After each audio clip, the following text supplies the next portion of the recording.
Yo, it's Cass and Chris. We got you in the mix. Yeah. We say goodbye to the gloominess and the rain. Except right now it's Migray. Pupils when we peep the waves. It is. Until June we Gloom get coming. sipping our local IPA. Welcome to the city built for leisure and play. Cause we're living. Welcome back to the Livin in San Diego podcast. Like we just mentioned, we're in Migray, June Gloom. That's gonna be a few really nice days. Yeah, for sure. Usually it hits May 1, boom. No, We're this socked weekend in for was months. gorgeous. Yeah. Now we're not so great. But anyways, welcome back. Episode 280. I'm Chris Erickson. We got Cassidy Lewis on the ones and twos.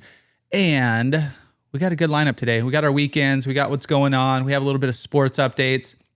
A little bit of how much Chucky Lozano gets paid, even though he's not on San Diego right now. A little Padres updates, obviously. I have a little section for you in sports about your position. So we'll get in that. New to do and to do if you guys haven't been here. Something new around town, something to do, and something we're saying goodbye to. And it kind of changes every week. We obviously got our San Diego story of the week, which is always a hit. And then our question for Cassidy. So hot lineup, episode 280. If you guys ever need anything, hit us up. Hey at Livin in San Diego. And I'll tease next week's episode. We have a guest coming on. He is I'm gonna call it San Diego legend in a certain scene here in San Diego. Anyways, it's gonna be fun. There's an event he's hosting coming up, and I met him in my neighborhood a few years back, and I like his story. Fun dude. So we're gonna have him on. So it would be one of our guest episodes next week. But nonetheless, welcome back. Welcome. How are we doing, Cassidy? Pretty good. Good. Yeah. And obviously this is not, I always like to tie this in because I like to say it at the beginning here. Not only are we podcasters, but we also help people buy, sell, relocate right here to San Diego. Yep. How long have we been doing it for? Since 2014 for me. Licensed in 2013. 2016 here. So Yep, a long time. we got some experience under our belts. But anyways, it's not a real estate podcast. Correct. But it's unofficially sponsored by our real estate team. So, And we're twinning with our sweatshirts. and we today, got our sweatshirts going. We've got some merch coming out. So we've been trying to tease that every episode. Still no merch, but it's in the works, guys. It is in the works. Anywho, all right, weekends. Let's rock and roll. I'll start out this week. We do have stickers, by the way. Oh, we do have so stickers. if anybody wants a sticker for their car, it's pretty cool. Yeah. You've got yours on. I think that was a limited run. I think we had 4. Oh, I still have a couple more. Oh, you still got a couple. Yeah, Okay, yeah. cool. So Cassie's got first stickers. person to write me hit us up. Yeah. Hey at Livin in San Diego. You get a 1 of 5 stickers, or maybe we How had do you 10. get 5 stickers made, by the way? Oh, you could do short runs. Oh, wow. I got 2 sweatshirts made, so yeah, we're gonna go mass produce this stuff, but not this week. We're too busy in real estate. Happy belated Mother's Day to all the mothers out there. Yep. My mom's out on a cruise in the Gulf, maybe the Gulf of America, the Gulf of Mexico, somewhere over there, one of those places.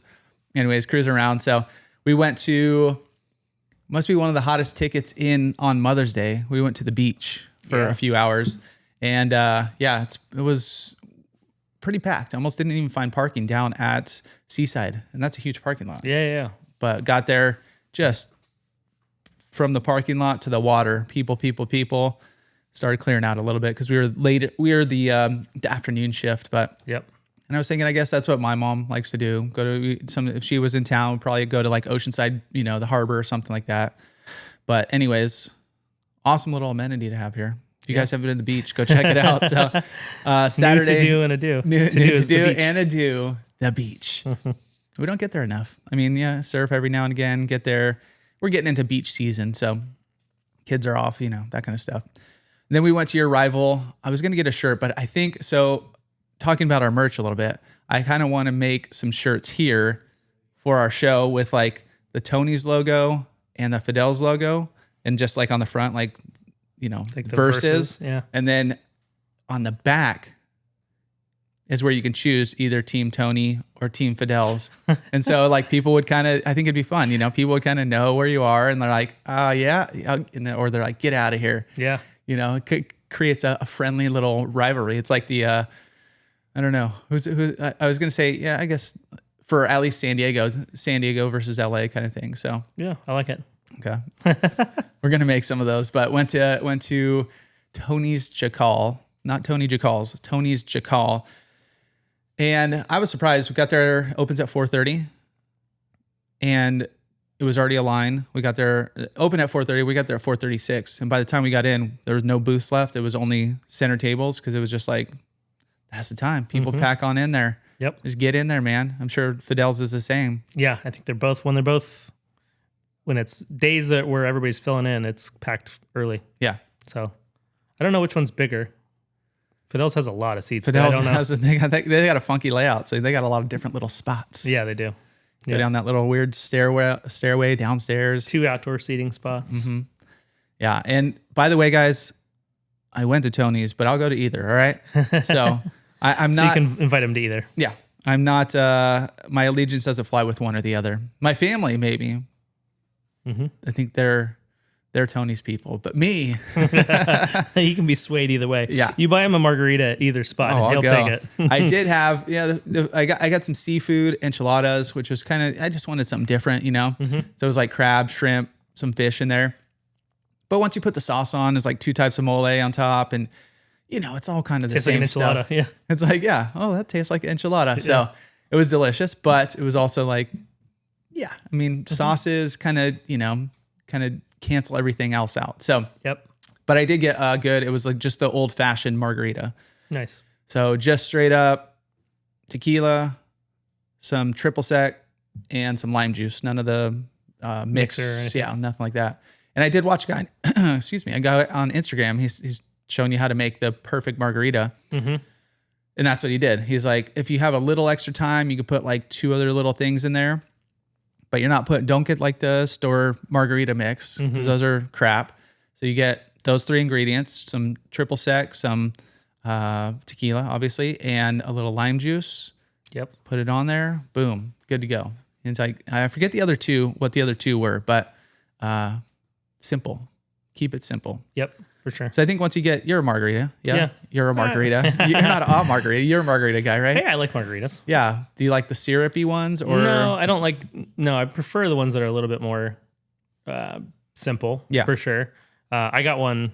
Well, I'll tell you where I went on Sunday. But yeah, I got one on Sunday and it was delicious. Okay. Not a place that we'd normally think, really. Yeah. But it was really good. Nice. But yeah, the Fidel's, I always go ultimate margarita because I think they use Cointreau instead of triple sec, which they're like the same thing. It's just they're very similar. The like next, it's like a nicer version of it. Yeah. Yeah. But I think the ultimate margarita now is like $14 instead of it used to be. It used to be like $6.50 for a house and like $7.75 for the ultimate. Yeah. But no more. Those days are over. Those days are well over. You go to like Applebee's or something, get the Dollarita. They have something like that there. But that doesn't sound very tasty. No, it doesn't. But the back to margaritas. No, I think I was done with margaritas. I think I was done with that part of the story. I forget what I was going for. I got off track a little bit, but just in my brain. But anyways, happy belated Mother's Day. And quick shout out. So I got my car's in the shop right now. It went out on the way to softball. And by the way, you guys tune in, I guess 2 weeks from now. Yeah. We can bring it up next week. We can bring it up. Yeah, we'll drop it. Championship, or we're in playoffs for adult league softball. It's a big deal. So huge deal. We'll cover that in sports. It's the first time we've ever been the 1 seed. 1 seed, baby. Who's betting some money? I don't know what the lines are right now, but we could throw some cash down on what are the betting apps? DraftKings. DraftKings, yeah. Go to DraftKings. But then a quick shout out. Yeah, rental cars suck. I mean, car breakdown sucks. So we've been in the shop all weekend. It's guaranteed. Oh, they're like, we'll diagnose it on Friday. Not the guys I'm going to give you a shout out to. Mm-hmm. Somewhere else that I had to go because whatever. They just didn't handle it at my shop. I'll give them a shout out right now. What's the name of the actual shop that we go to? Coastal Foreign Auto. Yeah, keep it on the DL, guys. Don't tell everybody. The guys are great. Chris, Peter, right? Yep. Awesome dudes. I'll be there Monday, dropping my truck off. So they take care of you. Yep. But they didn't take care of me because it was just something that they don't handle. So anyways, not fun. I'll just leave it at that. But I'm going to go pick it up. Hopefully by today. We will see. Rocking a Toyota, what'd I say, Camry right now? Camry, yeah. Ugh. No, not a good car, by the way. I don't think Toyota is a sponsor of our podcast, right? We both drive Toyotas, so I don't think it's a anti-Toyota thing. Maybe the Camry. But anyways, we should get that back today. So how was your weekend? It was good. Like yours, it was filled with soccer. Yep. My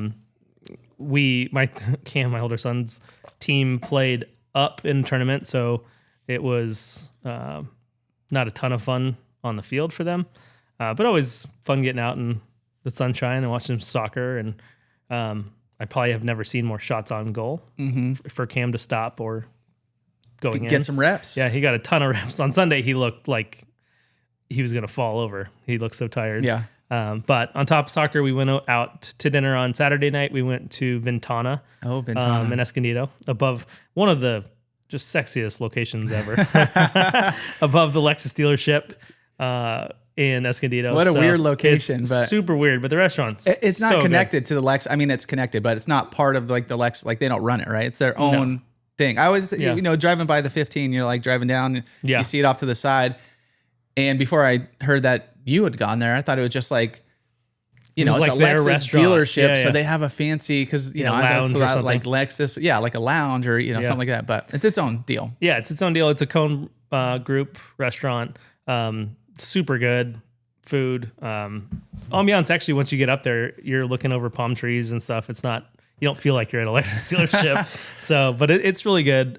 So we were celebrating my parents' 44th anniversary and Mother's Day. Congrats, guys. Yep. And then we had more soccer Sunday, and then we went after, since we didn't have to worry about championship game, we went to Fish Shop, opened in Oceanside. Oh, yeah. A little while ago, and it was really cool. So like just a little bit more space than the Encinitas one.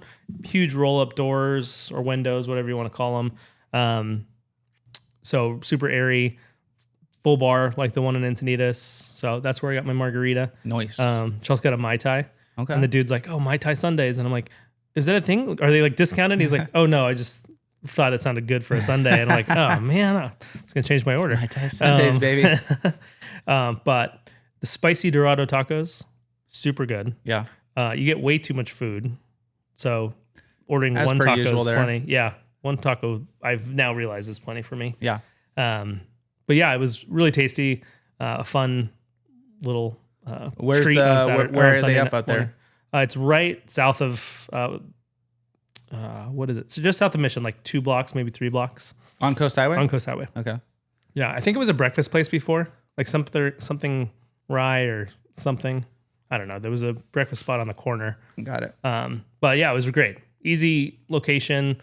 Parking was pretty easy. So. And we've probably brought it up on our past podcasts as like a think new, so. but Yeah, I remember I forget what it was. my barber's shop is like 2 doors down from that.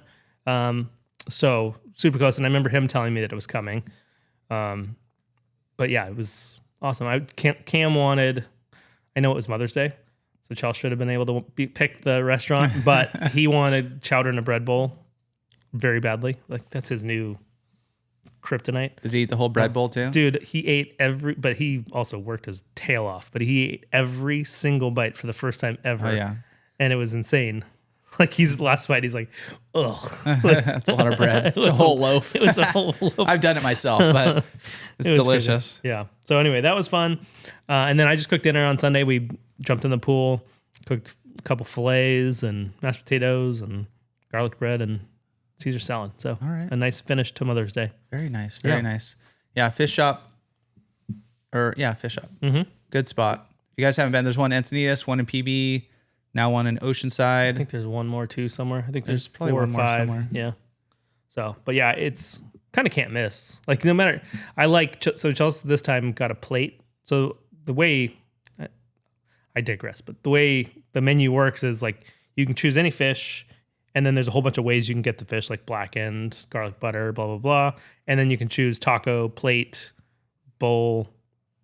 There might be other things. Salad. There might be other things, but you can choose how you want it. So just a cool thing. And then they have some like specialty things. Like I usually get it off the. Don't they have a mac prepared. salad? Yeah, they have mac salad. I think the mac salad's pretty good. It's pretty good, yeah. Yeah. It's not too mayo-y or anything like that. No, it looked good. Nice and clean. I think they also have it's a fish shop, but they also have really good onion rings. Onion rings are insane. And if I hadn't gotten 2 tacos like an idiot, I would have had more onion rings. They were so good. Delightful. Yep. In our new to-do and a-do, I'll tease it right here. There's another new spot coming to Oceanside that is totally different than that, but it's going to be awesome as well. So stay tuned. All right. Anything else? No, that was it. All right. It was a fun weekend. Yeah.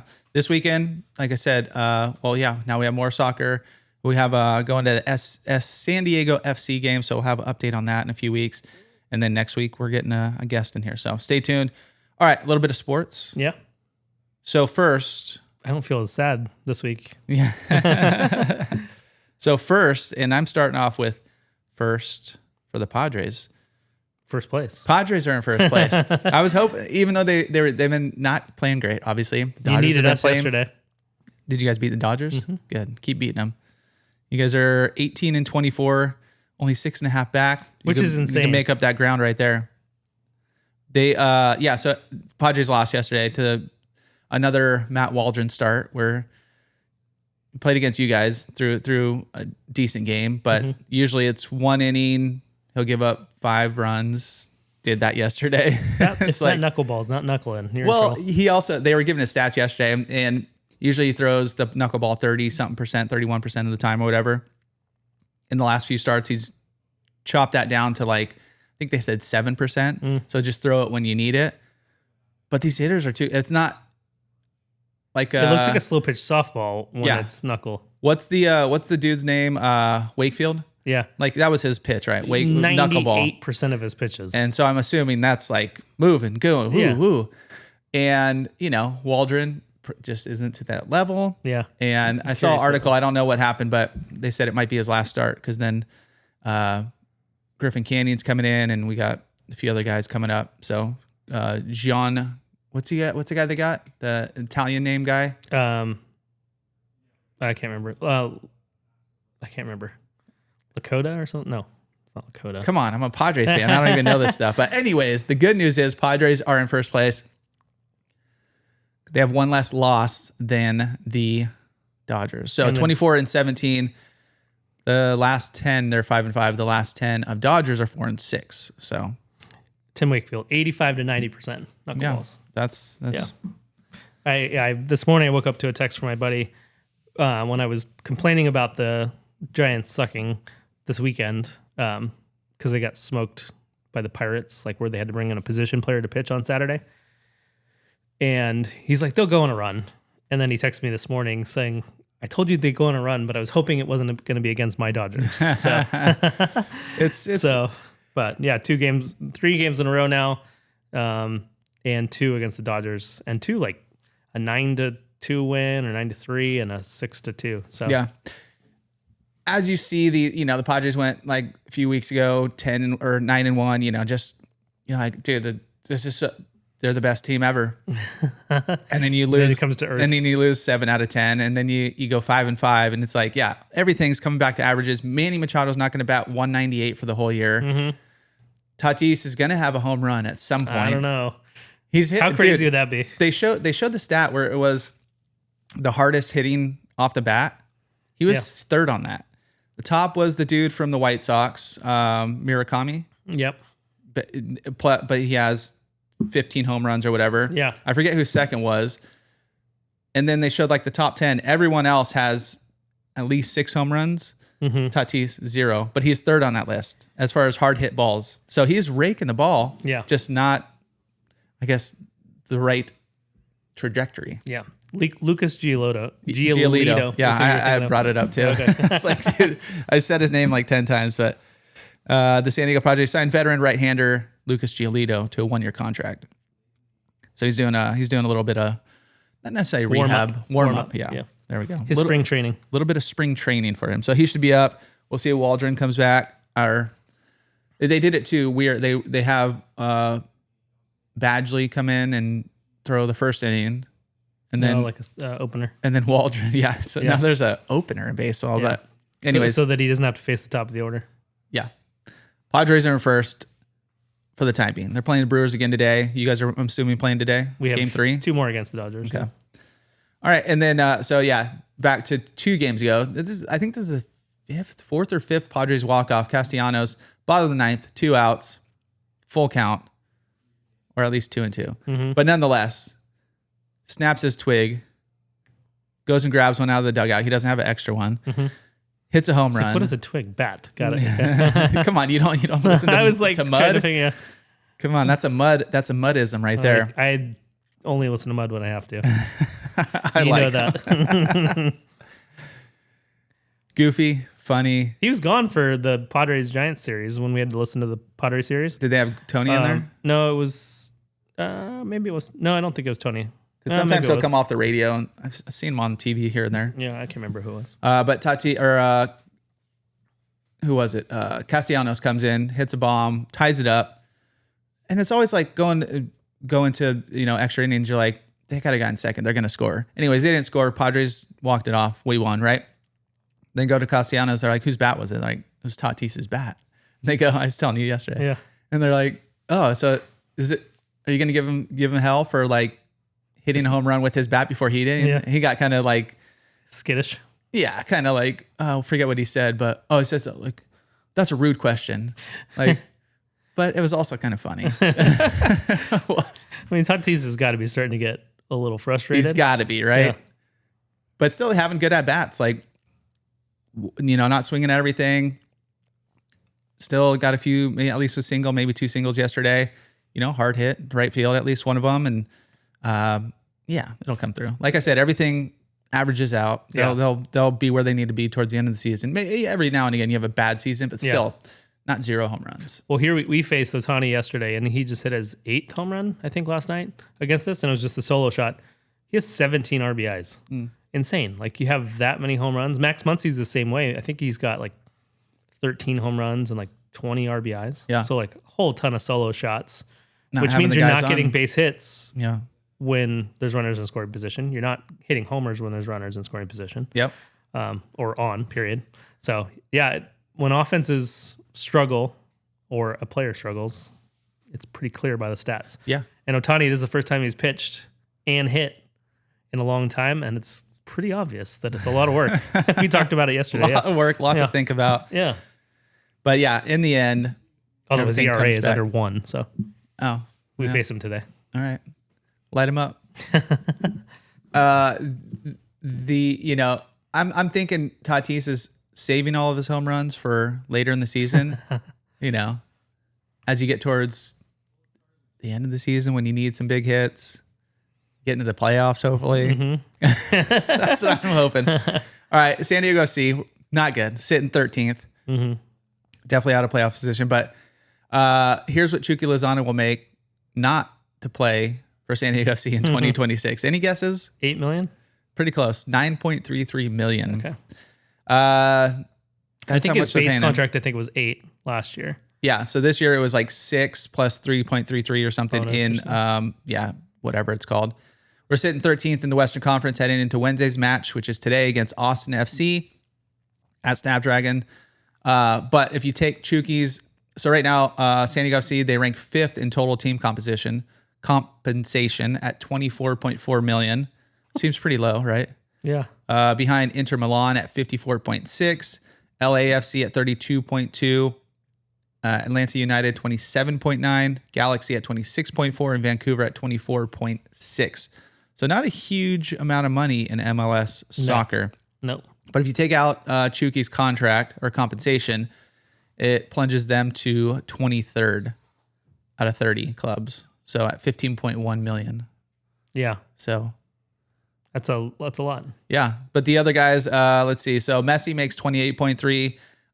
Son Heung-min from LAFC, 11.2. And then another Miami guy, Rodrigo De Paul, 9.7. But some of our guys, I'll give you guys a little bit of insight. Where to go here? After Lozano, Danish winger Anders Dreyer is San Diego FC's highest player at 3.5 mil, up from 1.1 million last season. The others, 3 others make 7 figures. Scottish forward Lewis Morgan, Danish forward Marcus Invargsen, and Danish midfielder Hepe Tverskov. Good That's a job. hard name, dude. So anyways, Pellegrino, one of our boys, he just made, where'd it go? 912,000 last season. He's making 645,000 this season. So thinking big contracts, sports, all these kids coming up and trying to make it to the MLS next. And I mean, yeah, there's money there. There is. And 645 ain't a bad gig, but to play a game for sure. Yeah. I'd be down. Yeah. I'd be down. Yeah. I'd take it. Well, the league, I mean, but it's also interesting. it's not like your whole season. It's like you get 5 to 10 years of that, which is still a lot, but yeah. But I mean, some of them have to think about next career. I mean, that's not even the minimum though. Yeah. Like that's the minimum is probably. Do we have a friend that peaked his head? I don't know. Yeah, he did. Is he good? I think so. I don't know. Some of them are probably working second jobs. Yeah. I mean, it's. Well, at least like training. I guess kids or something like that. Yeah, a lot of their second jobs too are like playing for the international team or Yeah, that's true. That's true. Yeah. All right, and then one more sports. Padres explain why playing first base is significantly harder than everybody thinks. So this is Cassie's position in softball. Cam's position in baseball. Early in the season, a batter hit a ground ball to first base. I had to go tackle basically while not trying to die, getting run over by the runner, said Ty France. And then he just gets into everything, all the additional thinking you have to do as far as positioning, as far as, where you're at for cutoffs, where you're at for bunts, where you're at for pickoffs, where you're at after the pickoff move, like just going back and forth. And it was a pretty fun little article from, if you guys want to go read it, the San Diego Union Tribune. But, as kids get older, we're trying to get them to like actually have the right pickoff guy in the middle of the infield for cutting home. Mm-hmm. And Cam the other day, there's just a lot to think about, and a ball to the right side, like just right of center field, and Cam's standing right next to first base. I'm like, Cam, you know the cut, get in the middle of the field. Got to figure it out. But it's a lot. I mean, and I got trucked on Thursday by that big dude. Came around. I turned to go get the ball because it was thrown errantly down the line. Mm-hmm. So I kind of turned out, and as he was rounding the base, and he ran straight into me. So yeah, it's you also like, if you have to go for the tag instead of touching the base. Yeah, like I do like that play. Yeah. I also like but your arm is just at it. I mean, who knows if they're running hard? Yeah. Goodbye shoulder. Goodbye hand. Yeah, you kind of got to, going forward, tag it. Whoa, like on the back. Tag him. Hello. What was that? I don't know. I think it was my headphones. Can you hear it in there? Yeah, you're good. Yeah? Yeah. Check. Yep. Hold on. Can you not hear yourself? Can you hear me now? Yeah. Is it messed up? No. I think it's just my headphones are messed up. Oh, maybe it unplugged? Oh, it's not plugged in all the way? I don't know. Can you hear me now? Yeah, I could hear you. There we go. Yeah, it's that couple connector. Okay. Yeah, I also like the diving on like a up the line kind of ball. That's always fun. Mm-hmm. I don't do that, but but you could. So, anyways, first base is harder than it looks is the name of the article. Mm-hmm. All right, should we get into new before we get into our story of the week? Yep. New to do, and I do. And so I'm going to try to frame this because I'm going to start making this a clip on our Instagram page. So if you guys don't follow us, go follow us up at Livin in San Diego. So if you missed the episode, you can still get new to do and a do, one of our segments here, where we bring you something new, something to do, and something that we're saying goodbye to, or adieu. I bid you adieu. So this week in new to do and adieu, for new, we have a new brewery opening up in Oceanside. Yeah. I'm going to open it up here. So there we go. So up in Oceanside, actually I have notes on, I made other notes. So let me see if I can find my other notes. Okay, here we go. Kind of like our story of the week, but a new brewery with some real North County beer credibility is finally opening in Oceanside this weekend. They're doing their soft opening.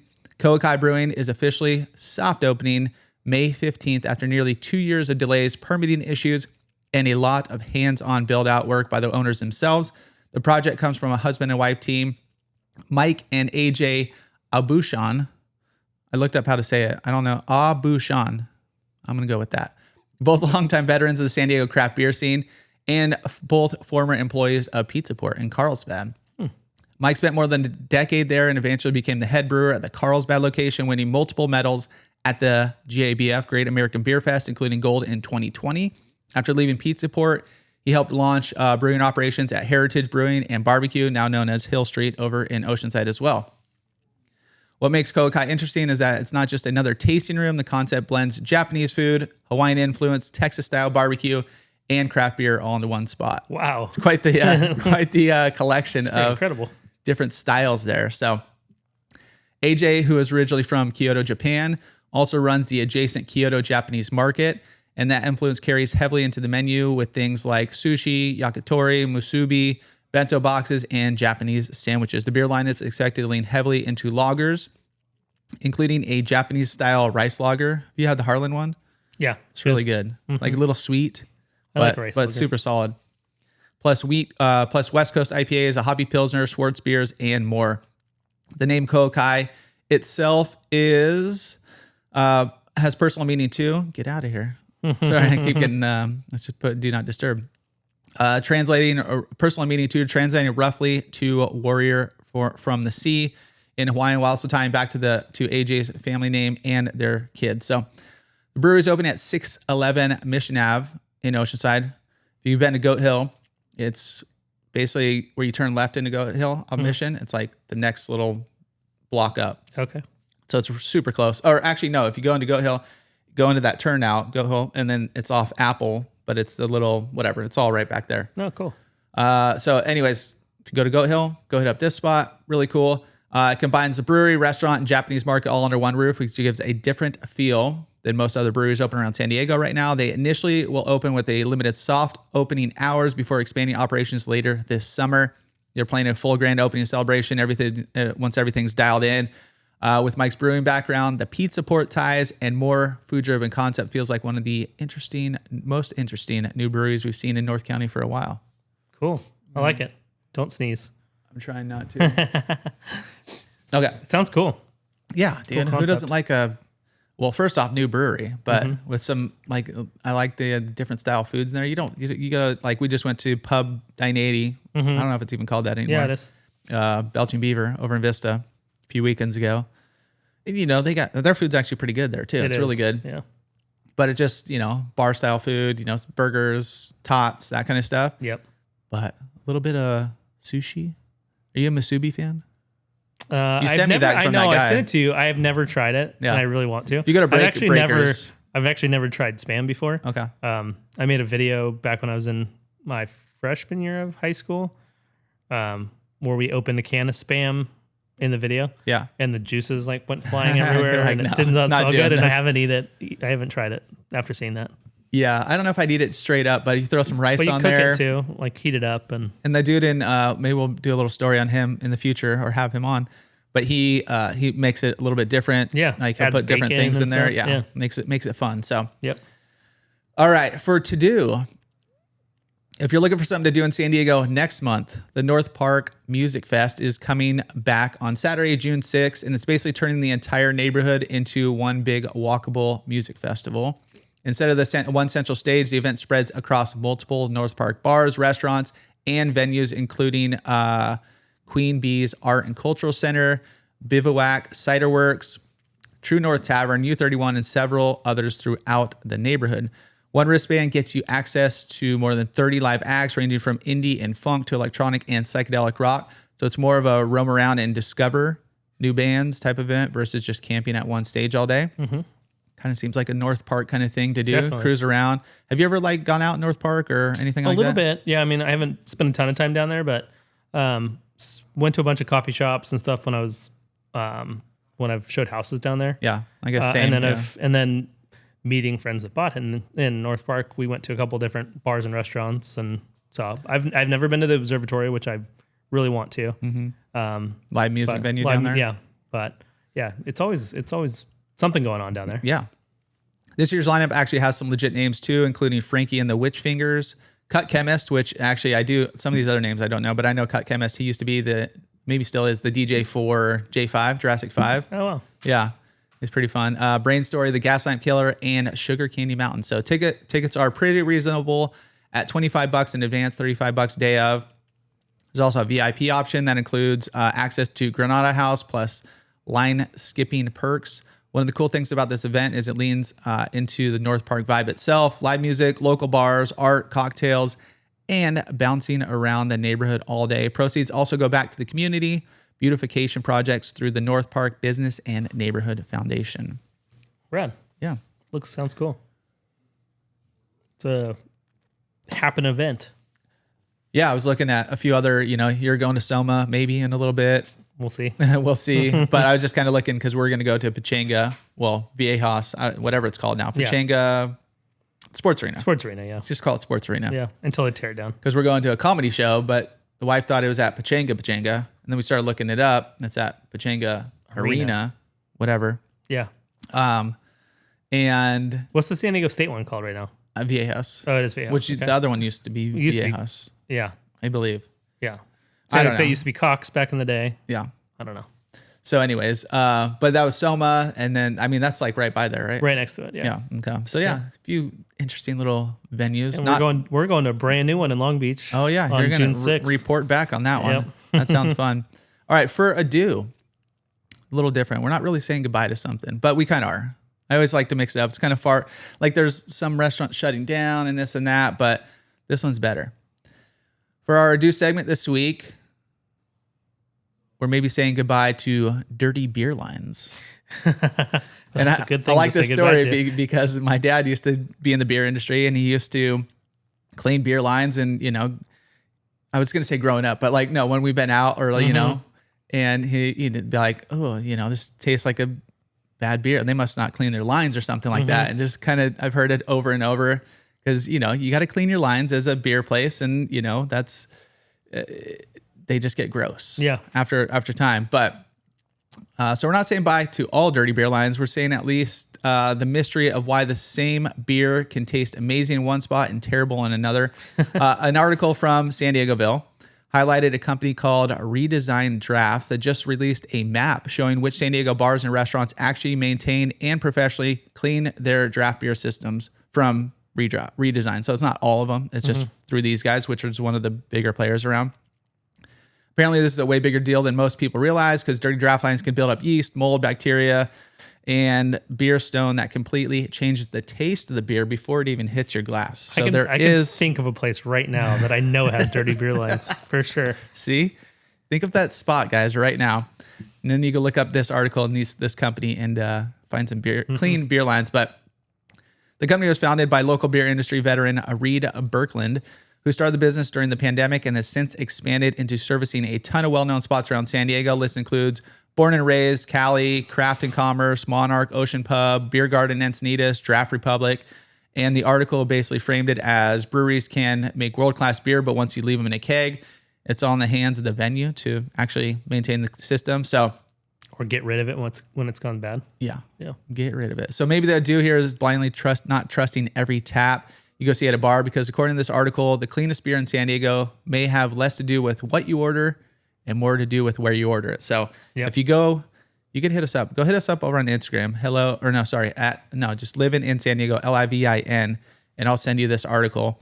And you guys can find some good, clean beer lines around town. See, Beer Garden is one that I would guess that would have clean lines. Yeah. Like their beer is always delicious. They got a bunch of lines too. Yeah. I'm not going to obviously call out a restaurant, but Pupil, how many times have you had Pupil in a restaurant? Like 100 times, right? It could definitely taste different in every single spot you get it. Exactly. And so like I've had it in so many spots where this one spot I order it and it is not good. Yeah. And it's the same thing. And I'd try it. I've tried it now probably 4 or 5 times like an idiot, and it's not good. Tell me after the pod. Yeah, I will. I got to know where not to get this beer. I think it's probably every beer though too. I've had Slap and Tickle at that spot. Yeah. And it's not as good as it usually is. Skunky little. Just not right. Yeah. Okay. And it's always hard to tell too if it's bad lines or they've just let it sit too long. Yeah. It could also if be nobody's like ordering old beer. But who doesn't order Pupil? Like that's like one of the biggest IPAs in San Diego. Yeah. So I can't imagine that going bad. Mm-hmm. So maybe Slap and Tickle if nobody knows what it is. I'm assuming they stay a little bit. We should ask Noah. I'm assuming that they stay a little bit fresher. They do, but when they go bad, they go bad. Oh yeah, like, you have one of my at your house. Because like the keg in my backyard right now is like over a year old. And I think it's Carlsbad Crush. It's probably gross, but yeah. You guys want to come over for some beers? Don't invite me now. No. Okay. All right. We got to kind of wrap it up here shortly. Yep. So we have our San Diego story of the week, and then we have our question for Cassidy. So are we ready? So don't digress, is what you're saying. I love to digress, but we're on a clock today. We're going to get kicked out of here, and there's somebody else in our office. So ready for our San Diego story of the week? This one is inspired kind of by you and your musical taste. I think you're a fan of these guys, but are we ready? We'll see. Okay. So this is your San Diego story of the week. And this week you're talking about one of the biggest bands to ever come out of San Diego.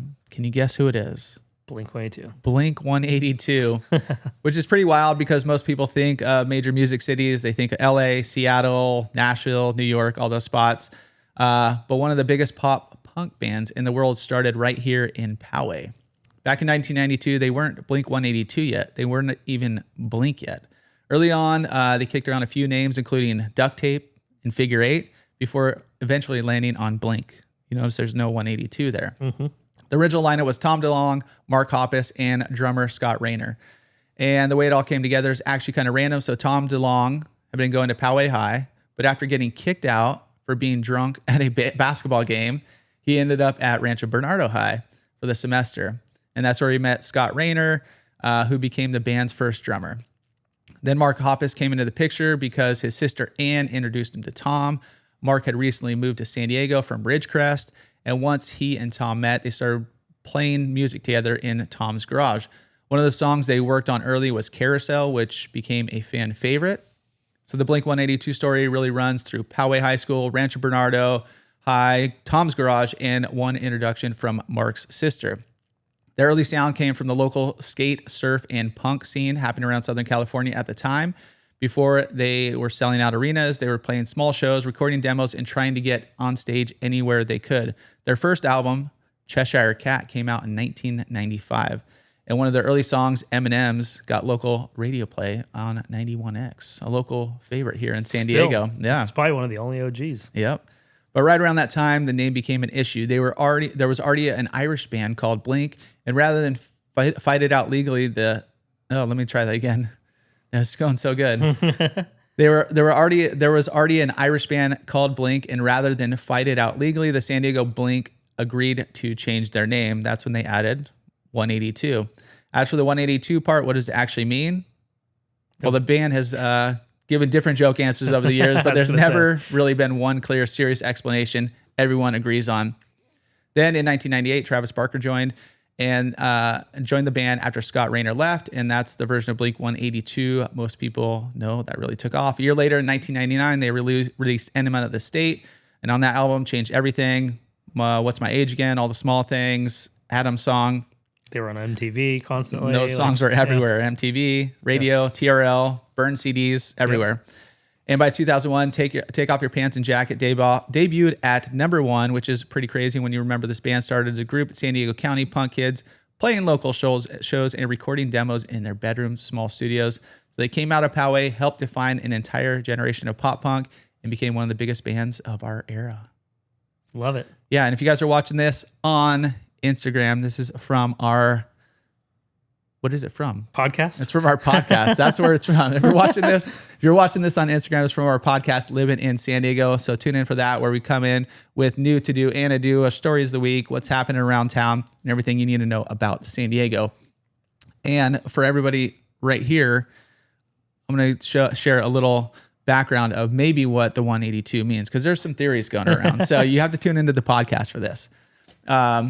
There was a bunch of different things, right? Like, have you heard some? Yeah, it's been a long time since I've dove into it, but yeah, I've heard a handful.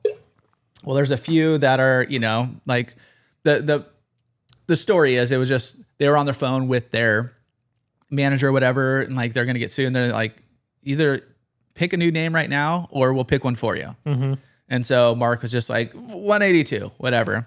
But there was some fun. I saved a little article from a different rendition of it, because there's definitely conspiracies, and I love a good conspiracy theory. So this one has to do with it, but it kind of doesn't make sense, because we'll get into it real quick before Something we get into aliens. No, it wasn't aliens. It was just like a little bit. Tom's very well known for his love for aliens. Oh yeah, he is actually. Yeah, I have heard him Aliens on podcasts. Exist is one of his songs. What's it? Something to the Stars. I don't know. He has a whole thing going Yeah. on. But one of their things is like blink is like back then, which I looked at, I couldn't really find it, but like slang for the F-bomb, right? Mm-hmm. Like, and then 182 is code for the 18th letter of the alphabet, Mm-hmm. R, and the second letter, B. So FRB was one of the things. So it didn't really make sense because they went to RB, but I guess it was like where they have their roots in Poway and they're like FRB kind of thing. I like that kind of story, but it was there was a little bit of not truth to that, but there is during a revelatory Twitter exchange, Tom DeLonge explained to late night host James Corden that his former band Blink 182's name is pronounced Blink 182. So it gives a little bit of credence to that story. Yeah. And I guess in Europe they don't call it, they call it it's not Blink 182. He says they call it something different, like Blink 182 or something weird. Yeah. I'm trying to find it where it was. Yeah. But it did give a little like to the FRB kind of thing. Mm-hmm. If he's like, oh no, it's actually 18.2. Like, maybe there is a little. But what are your thoughts? Love it. Love it. I love all of it. I was just talking to Braden. So Cam is I was telling you this yesterday. Cam is like my hip hop kid. Yeah. Braden is definitely, he likes all music, but definitely loves alternative music. Mm-hmm. And Blink 182, he pulled out a CD out of my wallet the other day. I still have a CD changer in my car. Yes, I do. I do and too. put Blink 182 on. And I was like, right when this CD came out, I saw him live. I never got to see him early, like little clubs and stuff like that, but I saw them at SDSU. Oh, nice. At Cox at the time. Yeah. Right when Enema of the State came out, like right after. Like before it, they like absolutely exploded and they were playing stadiums and stuff like that. And then I saw them, they had a residency in Vegas when Tom was not with the band. So it was, I can't remember what the guy's name was. It was not the same. Tom has such a different voice. Yeah. Trading the lead man out's always kind of weird. Yeah, tough. I mean, but Mark's kind of also like they share lead singer. Yeah. So yeah, I don't know. It was good, but it wasn't the same. Yeah. But yeah, I've always been a Blink fan. Here's what they in British people say Blink 182, not 182. Blink 182. Yeah. Okay. Or Blink 18.2. So you guys figure it out. The world may never know, but no, they might not. We shall never find out. Another thing was like, how many times does Tony Montana say the F-bomb in Scarface? 182. Yeah, but then I looked that up and it said it actually says it like 207 times. So that changed the name a little bit. Yeah. But I guess what version you're watching? They also, Tom and Mark both lived local, like in Encinitas or Carlsbad. One of them lived in the ranch, like the Carlsbad Ranch for a while. But I saw Mark and his girlfriend at Warehouse once. I saw Tom driving a Christmas tree home once, leaving school. Yeah. So it was cool being able to see them super local. Yeah. Growing up. Yeah. So you gotta tune into the podcast here to get behind the scenes. Yep. Not just the story of the week, but beyond the story. That's right. our next segment. That's the beyond next the one. story. Yeah, that's right. We can't. That'd be funny. All right. You ready for the question of the day? Yeah. Here's the question for Cassidy. All right. Every week we do something. It's all kinds of different things. It's been like favorite spot to eat. I don't look at it ahead of time either. So no cheating. Sometimes it's obvious. Okay, here we go. This is our question for Cassidy. What's the most overrated thing in San Diego? Oh, that's a good question. I don't know. See, it's kind of hard. It's the one I want to. I'll give you mine real quick. Yeah, let's hear yours. Board and Brew. All right, I said it. Oh, what? Yeah. Okay. I love Board and Brew. Yeah, we all do, but still. No, I don't know. Board and Brew for me is not overrated. But that's because it's probably my favorite sandwich spot. Yeah. I also don't have that many great sandwich spots. That's really tough for me. For me, the beach is kind of overrated. Kind of thought you were going to go there. I like to walk on the beach. I hate cold water. Yeah. With a passion. I do enjoy going every now and then, but for me, it's not Hawaii. Yeah. So We might have a super El Nino coming in. So Oh warmer my God. waters. It's going to be Like at up to, least like, 72 maybe on still like too cold. maybe get super warm, get to 75 one day. That'd be Yeah. nice. Yeah. Kombucha is overrated. Yeah, also. I agree. What about the alcohol I did have kind? my first alcoholic kombucha 2 weeks ago at our baseball party. It actually wasn't bad, but I still think it's kind of overrated. It's also not that good. No, that's not great. All right, there we go. Well, thanks for tuning in, guys. The Livin in San Diego podcast. If you guys ever need anything, hit us up. Hey at Livin in San Diego, LIVIN, no G on there. And yeah, excited for next week. So stay tuned for that. Here are probably once or twice a month, we're starting to have guests on. So sharing stories around San Diego. I'm Chris Erickson. We got Cassidy Lewis. We'll catch you guys all next week. Adios.